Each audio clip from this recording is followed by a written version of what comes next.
আসসালামু আলাইকুম। তোমাদের আহ, আজকে যে টপিকটা নিয়ে আলোচনা করব যে বর্তনী।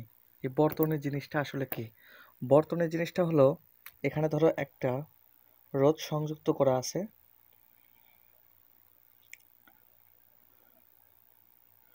এখানে প্লাস মাইনাস, এখানে চাবি, আর এটা হলো তড়িৎচালক শক্তি ই। ঠিক আছে, আমরা তড়িৎচালক শক্তি নিয়েও আলোচনা করবো ইনশাল্লাহ। তো এখানে অভ্যন্তরীণ রোধও থাকতে পারে। তো অভ্যন্তরীণ রোধটা কি আসলে, মানে বর্তনী অভ্যন্তরীণ রোধ দুটো নিয়ে আলোচনা করব। তো এখানে আর এখানে হলো ছোট আর, এখানে মূল প্রবাহ।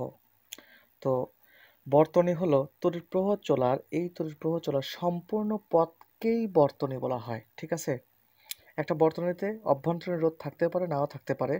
তাহলে কি বর্তনী কি? তড়িৎ প্রবাহ চলার সম্পূর্ণ পথকেই বর্তনী বলা হয়। আর এখানে অভ্যন্তরীণ রোধের কাজটা হলো কিছু ভোল্টটাকে নষ্ট করে ফেলে দেওয়া। ঠিক আছে, তড়িৎ প্রবাহটাকে নষ্ট করে ফেলে দেওয়া, এটাই হলো অভ্যন্তরীণ রোধ। অভ্যন্তরীণ রোধটাকে আর দ্বারা প্রকাশ করা হয়। আর এটা হলো তড়িৎচালক শক্তি। আমরা তড়িৎচালক শক্তিটা এখন আলোচনা করব না, ইনশাল্লাহ পরে কোনো ভিডিওতে আলোচনা করব। তাহলে বর্তনীটা কি? তড়িৎ প্রবাহ চলার সম্পূর্ণ পথকেই বর্তনী বলে। তো এটার আরেকটা এক্সাম্পল দিতে পারি। তোমার যে বাসা বাড়িতে মিটার থেকে যে লাইন করা আছে, যতগুলো লাইন দেওয়া আছে, সেই লাইনগুলোর যে সম্পূর্ণ যে দূরত্ব, সেটাকেই বলা হয় বর্তনী।